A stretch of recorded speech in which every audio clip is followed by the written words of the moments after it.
अभिसार हमारे साथ योगेन जी यहाँ पर हैं, लगातार इंटरव्यू दे रहे हैं। योगेन जी, अभी जो मैं सुन रहा हूँ टीवी पर और जिस तरह की भाषा हमें सुनाई दे रही है, क्या ये एक मुख्यमंत्री की भाषा है कि भाई इनको पीछे से लात लगनी चाहिए, कमीने लोग हैं, और मतलब ये बोलते हुए भी मुश्किल हो रही है, पर हम लोग प्राइम टाइम पे सुन रहे हैं, हम ही नहीं सुन रहे, पूरा देश सुन रहा है। क्या कहेंगे आप इस पर? दिबांग, मैं इस पर सचमुच टिप्पणी नहीं करना चाहूँगा। मेरी पे टिप्पणी की जिम्मेवारी बनती है अगर मैंने कहा होता। मैंने कहा नहीं है। मैं टेप की ऑथेंटिसिटी भी वेरीफाई नहीं कर सकता, तो इस पे आप कृपया मुझे माफ़ी मैं दीजिए। आपसे पूछ रहा हूँ कि क्या आपको लगता है, क्योंकि आप लगे रहे इनके साथ, क्या आपको लगता है कि ऐसे व्यक्ति को किसी राज्य का मुख्यमंत्री होना चाहिए? क्या कोई व्यक्ति ऐसा राज्य का मुख्यमंत्री हो सकता है जो इस तरह की भाषा इस्तेमाल करता है? और योगेन जी, आपको इसका सीधा जवाब देना चाहिए। दिबांग, आपको लगता है देना चाहिए, मैं नहीं देना चाहूँगा, क्योंकि ये जो कीचड़ वाला मामला है, इसमें अपनी उंगली डुबोना मेरी आदत नहीं है। अगर ये होता कि भाई मैंने ऐसी कुछ बातें कही हैं तो आपका हक बनता था मुझसे जवाब मांगने का।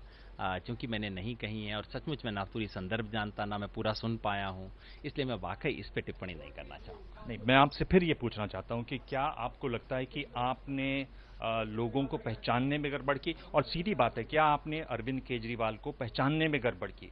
क्या आपका सेंस ऑफ जजमेंट वहां नाकाम रहा, या आप दिबांग ऐसे लोगों को पहचानते हैं?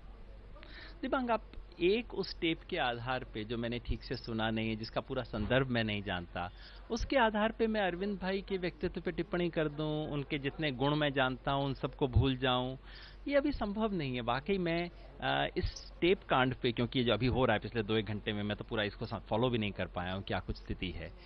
मैं इस पे वाकई कुछ टिप्पणी करने की स्थिति में नहीं हूँ। जो कुछ मुझे बताया गया है वो तो कोई बहुत शालीन तो है नहीं, आप भी कह रहे हैं शालीन नहीं है।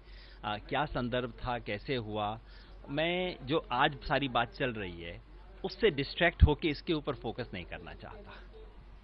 योगी जी, ये जो बात अरविंद केजरीवाल कह रहे हैं कि वो आप लोगों के साथ नहीं रह सकते, उससे तो बेहतर वो एक अलग अपना दल बनाना चाहेंगे, क्या आपको इस बात का आभास था? क्या बातचीत में कभी आई? क्या आपको इस ओर इशारा था? क्या आपको लगता था कि ऐसा संभव है? देखिए, ये तो अरविंद भाई बार बार कह रहे हैं। उन्होंने सबको कहा है कि इन लोगों के साथ काम नहीं कर पाऊंगा, बार बार ये बात आई है। दिल्ली चुनाव के बाद उन्होंने पहले, जब पीएससी से बाहर निकालने की बात आई, तब अरविंद भाई ने कहा मैं इस्तीफा देता हूं। सारे लोग गए पूछने के लिए, उन्होंने कहा या तो प्रशांत और योगेंद्र रहेंगे या मैं रहूंगा। वो हो गया। उसके बाद उन्होंने कहना शुरू किया कि अब ये दोनों एनी से बाहर निकलेंगे, या ये रहेंगे या हम रहेंगे। अब उनके कुछ समर्थक ये कह रहे हैं कि ये तो पार्टी से बाहर जाएंगे। मैं समझ नहीं पाता, और हमने अपनी खुली चिट्ठी में कल पूछा भी है, सचमुच मैं नहीं समझ पाता क्या हुआ है। हाँ, ये जरूर है हमने सवाल पूछे हैं, ये जरूर है हमने तब सवाल पूछे हैं जब अरविंद भाई नहीं चाहते थे कि उनको सवाल पूछे जाएं। ये जरूर है कि जब सवाल का कोई जवाब नहीं मिला तो हम खड़े हुए हैं। ये प्रशांत जी और मैंने किया है और करेंगे। इसी के लिए इस पार्टी में आए, इसीलिए राजनीति में आए।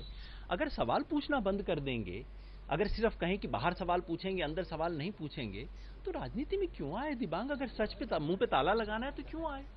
मैं वही पूछना चाहता हूँ, आप राजनीति में फिर क्यों आए? और अगर आप राजनीति में भी आए भी, तो आपने क्यों नहीं पहचाना अरविंद केजरीवाल को? फिर मैं ये पूछना ये भी चाहता हूँ कि और मेरे ख्याल से इसमें आपको महसूस करना चाहिए कि आपका कद बढ़ गया है। अरविंद केजरीवाल खुद कह रहे हैं कि आपने पूरी कोशिश की कि उनको उनकी पार्टी, आम आदमी पार्टी की हार हो दिल्ली में। एक तो दिबांग, मेरा कद उनका कद क्या है? मेरे को वाकई आज सिर्फ लगता है कि अगर किसी का कद घटा है तो आम आदमी पार्टी का कद घटा है पिछले महीने भर की घटनाओं से। और अगर मेरे संगठन का कद घट रहा है, मेरा क्या कद बढ़ेगा ऐसे के अंदर? और ये जो हमने हरवाने की कोशिश की, तो बड़ा संगीन आरोप है दिबांग, और मैंने और प्रशांत जी ने लिख के कहा है पार्टी के लोकपाल से, कृपया इस संगीन आरोप की जांच कीजिए। पार्टी लोकपाल को जांच नहीं करने दे रही, पार्टी लोकपाल के पास उस पिटीशन को जाने नहीं दे रही है। अब आप ही बताइए, पहले हम क्या कहा करते थे दिबांग? हम कपिल सिब्बल को भी कहते थे, मनमोहन सिंह को भी कहते थे कि भाई जांच तो करवा लो। हम तो इतना ही कह रहे हैं, जांच करवा लो। हम कह रहे हैं हमारे खिलाफ जांच तो हो जाए, वो नहीं हो रही है। एलिगेशंस चल रहे हैं, इतना सब चल रहा है, समझ नहीं आ और रहा। मैं आपसे ये पूछ रहा हूँ योगेन जी कि आपने हालत क्या कर ली कि कोई किसी पर विश्वास न करे? आपने इस पर विश्वास किया, आप साथ थे जब ये बात होती थी कि भाई हर किसी का स्टिंग कर दीजिए, और अब हम देख रहे हैं कि अरविंद केजरीवाल का भी किसी ने स्टिंग कर दिया। ये स्टिंग ऐसा है जो आपको मदद करता है। क्या इस स्टिंग के पीछे आपका हाथ है, या इसके लिए भी कोई स्टिंग आएगा जब ये पता चलेगा कि इसमें आपका हाथ है? ये कैसी राजनीति आप लोगों ने कर दी है? क्या आप इसके लिए खुद को जिम्मेदार मानते हैं? दिबांग, एक बात मैं कह दूं, इससे पहले भी जो स्टिंग वगैरह होते थे, मैं इन निर्णयों में कभी शामिल नहीं रहा। मुझे और प्रशांत जी को लोग ऐसा मानते हैं कि भाई जब ऐसी कुछ बात हो तो इनको थोड़ा बाहर ही रखो, इनसे थोड़ा दूर ही करो। ये काम ना हमारे से होते हैं, ना हमसे करवाए जाते हैं। और ये बात जरूर है कि जब आप एक टीम में होते हैं, टीम जो कुछ करती है उसकी जिम्मेवारी तो आप पे आती ही आती है। लेकिन मैं ना पहले ऐसे कोई स्टिंग में रहा था, और अगर मेरे को ये जो आज स्टिंग आया है, मतलब दिबांग, अगर मुझे यही चीजें आती होती तो स्थिति कुछ और ना होती। ये चालाकियां, ये स्टिंग, ये तिकड़में, बात कुछ और बना कुछ और देना, अगर यही सब आया होता तो क्या बात रहती। पर अरविंद जी, आपके आनंद कुमार जी कह रहे हैं कि नहीं, बात और भी कुछ है। लगता है कि ये तो स्टिंग दर स्टिंग आएगा। क्या और भी कुछ है जिसमें और भी ज्यादा संगीन बातें हैं जो सही मौके पर बाहर आएंगी? आनंद जी ने ऐसा कहा, आप उन्हीं से पूछिए कि क्या आएगा। मैं वाकई नहीं जानता भाई इसको। ये टीवी पे चलने के लिए, और सच बात यह है कि मेरे को पूरा सुनने का भी अभी तक मौका नहीं मिला है। पर ये इस स्टिंग के बारे में आज इशारा किया प्रशांत भूषण ने अपने प्रेस क्लब वाले प्रेस कॉन्फ्रेंस में। प्रशांत जी ने कहा कि ये जो बातचीत चल रही थी उसके जस्ट पहले मुझे ऐसी बातचीत सुनाई गई, लेकिन उन्होंने कहा कि चूंकि बातचीत मुझे सुनाई जिस व्यक्ति ने रिकॉर्ड किया, अब पता लग रहा है वो उमेश जी थे, कि ये उन्हें फैसला करना है कि सार्वजनिक करें ना करें। उन्होंने कहा मेरा धर्म नहीं है किसी और की रिकॉर्डिंग को मैं सार्वजनिक करूं, ये ऐसा उन्होंने कहा, मैंने सुना था। आप बार बार ये कहते हैं कि ये घर की लड़ाई है, ये आपस की लड़ाई है, ये अपने मन में जो मनमुटाव हैं वो सब सामने आ रहे हैं। मैं आपसे पूछ रहा हूं, क्या ये जो घर की लड़ाई अब जो गली पर उतर आई है, गाली गलौज उसमें अब सुनाई दे रही है, कल को क्या लठ भी चलते हुए दिखाई देंगे? कल आपकी एक बड़ी मीटिंग है, और जा कहां रहे हैं आप लोग? आप अलग क्यों नहीं हट जाते, बैठ क्यों नहीं जाते? आपको क्या है जो आपको अभी भी इस तरफ खींचे जा रहा है? दिबांग, ये जो आंदोलन है इस देश के हजारों लाखों लोगों ने किया, जो जिंदगी में पहली बार राजनीति में आए, जिन्होंने कभी सोचा नहीं था कि वो पॉलिटिक्स करेंगे। सिर्फ आदर्श देख के, आंख में चमक लेके, सपने लेके वो लोग आए, और आज कोई चीज गलत हो जाए तो उनसे हाथ जोड़ के मैं अलग हो जाऊं, कहूं कि नहीं मैं तुम्हारे सपने में तुम्हारे साथ नहीं हूं, ये तो संभव नहीं है ना। ये पार्टी सिर्फ ऊपर देख के नहीं चलती, कम से कम मेरे लिए ये पार्टी नीचे देख के चलती है। लाखों कार्यकर्ता हैं जिन्होंने इतना कुछ किया है, इतना दिया है। मैं तो कुछ नहीं, उन्होंने कितने सैक्रिफाइस किए इस पार्टी के कार्यकर्ताओं ने। और आज अगर कुछ गलती हो रही है, शीर्ष पे कुछ चीजें चल रही हैं, उसके कारण उन कार्यकर्ताओं को अकेला छोड़ के चले जाना, वो तो धर्म नहीं है। ये बात जरूर है, पिछले महीने भर से जो हो रहा था उसको देख के कई बार तो इच्छा होती थी कि चलो उठाओ बस्ता और चलो, लेकिन बार बार दिमाग में उनकी तरफ देखता हूं। हमारा जो कार्यकर्ता गांव में है, शहर, अलग अलग राज्यों में है, उसे कैसा महसूस होगा, उसे तो नहीं छोड़ सकते। योगेन जी, क्या आप इसमें अपना दिल बहुत बड़ा करेंगे? आशुतोष का दिल बड़ा यहाँ पे नजर आ रहा है। वो कह रहे हैं कि इस तरह की बातें पिता अपने बच्चों से बोल देते हैं। देखिए, ये होता रहता है हमारे परिवार में। मुझे कुछ याद आ रही है वही बात, जिस तरह की बात मुलायम सिंह ने कही थी जब रेप की बात हुई थी। पर इस संदर्भ में ये एक बयान आया आशुतोष की तरफ से। क्या आप ऐसे बयान का समर्थन करते हैं? क्या पिता हमारे ऐसे, हम पिताओं को हम ऐसा मानते हैं कि आपको किसी भी चीज से बचना हो तो आप कह दीजिए नहीं हमारे पिता तो ऐसे ही बोलते हैं, इस तरह की बातें बोल देते हैं कि ये कमीने हैं, तुम्हें पीछे से लात पड़ेगी? ये तो ऐसी बात है। ऐसी बात अगर प्रोफेसर आनंद कुमार बोलते तो उन्हें शोभा देती है। मैंने उन्हें सुना ऐसा कुछ बोलते हुए, उनका अधिकार बनता है, चूंकि उन पे कहा जा रहा है। कुछ थोड़ा सा इसमें मेरे बारे में भी ऐसा मैंने सुना। मैं उसके बारे में केवल इतना ही कहूंगा, पिछले साल अरविंद भाई ने कहा था, योगेन जी मेरे बड़े भाई इस तरह से बोलते हैं, क्या कोई पिता बोलते हैं बच्चे से ऐसे? आप मेरे से उस पे टिप्पणी चाह रहे हैं, मैं सिर्फ इतना कहूंगा। पिछले साल अरविंद भाई ने कहा था, योगेन मेरे बड़े भाई हैं, मुझे थप्पड़ भी मार दें तो ठीक है। मैं इतना ही कह सकता हूँ, वो मेरे छोटे भाई हैं। अगर कुछ ऊंच नीच बोल दिया, प्राइवेट में बोल रहे थे ना, बाहर खड़े होकर तो नहीं बोल रहे थे, उन्हें पता भी नहीं था कि स्टिंग चल रहा है। जो कुछ मेरे बारे में बोला गया है उसके लिए मैं कहना चाहता हूँ, मेरे छोटे भाई हैं, बोला, छोड़ो, माफ करो। योगी जी, आप ये बोलिए कि आप के बारे में ये नहीं कहा जा सकता कि भाई आपको नहीं मालूम था, आप बड़े भोले किस्म के हैं, आपको जानकारियां नहीं थी। आपने भारतीय पॉलिटिक्स को इतना क्लोजली फॉलो किया।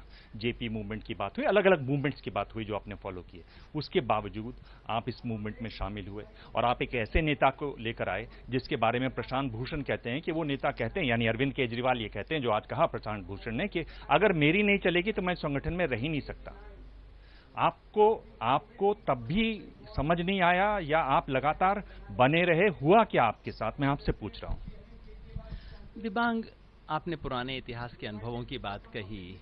इतिहास से एक चीज मैंने सीखी है, दुनिया में ऐतिहासिक अवसर आपके बनाए नहीं आते, आपकी इच्छा वाले दिन नहीं आते, और आपकी पसंद की साड़ी पहन के क्रांति कभी नहीं आती, वो अपने आप आ जाती है। दुनिया में अवसर ऐसे आते हैं जहां कई ऐसी चीजें होती हैं जो आपको स्वीकार नहीं होती, कभी टाइमिंग नहीं, कभी पर्सनैलिटी नहीं, और उस पूरी परिस्थिति को लेके उसमें से कुछ सुंदर बनाने की कोशिश करना ही राजनीति है। और ऐसी आज भी परिस्थिति, अगर आप मुझे आज भी कहें तो मैं पलट के यही कहूंगा कि वो जो किया सही किया। आम आदमी पार्टी इस देश के लिए एक अभूतपूर्व अवसर है। पर मैं आपसे पूछ रहा हूं, तो आप क्या बोल रहे हैं कि आप जानते थे लगातार कि हमारा जो नेता है वो बहुत अधिनायकवादी है, वो टोटलिटेरियन है, वो सिर्फ अपनी चलाएगा, दूसरों की नहीं सुनेगा, फिर भी क्योंकि एक बदलाव लाना है हम लोग ये करते हैं। क्या आप इस बात के दोषी हैं? क्या आप मान रहे हैं इस बात को? आपके शब्दों का तो मैं एंडोर्स नहीं कर सकता, ये मैं अधिनायकवादी और ये शब्द मैं तो इस्तेमाल नहीं करूंगा, पर मैं इतना जरूर कहूंगा कि हाँ, एक संगठन घर में रहते हैं, कई चीजें होती हैं जो गलत लगती हैं, लेकिन आपको चुप रहना होता है, इसलिए कि कोई चीज बनाना बहुत मुश्किल है, तोड़ना तो बड़ा आसान है। बनाने के लिए आपको चुप रहना होता है, धीरज रखना पड़ता है, कई चीजें ऐसी बर्दाश्त करनी पड़ती हैं जो आपको ठीक नहीं लगती। मैंने वो किया, हो सकता है इतिहास उसे गलती माने। आज मुझे लगता है कि इस ऐतिहासिक अवसर को मौका देने के लिए अगर ऐसी चीजों को बर्दाश्त किया तो शायद करना चाहिए, शायद कुछ और बर्दाश्त करना चाहिए। मुझे तो डर लगता है कि मैंने पर्याप्त बर्दाश्त नहीं किया। क्या आप बोल रहे हैं कि इस हालत में भी, जब इतनी गाली गलौज हो रही है, जब दोनों खेमे एक दूसरे के खिलाफ तने हुए हैं, क्या आप अभी भी ये उम्मीद रख रहे हैं कि भाई कोई एक रास्ता निकलेगा और हम लोग एक साथ मिलकर काम करेंगे? ये भाव आपकी बातचीत से अभी भी झलक रहा है, क्या ये है? दिबांग, राजनीति उम्मीद का नाम है।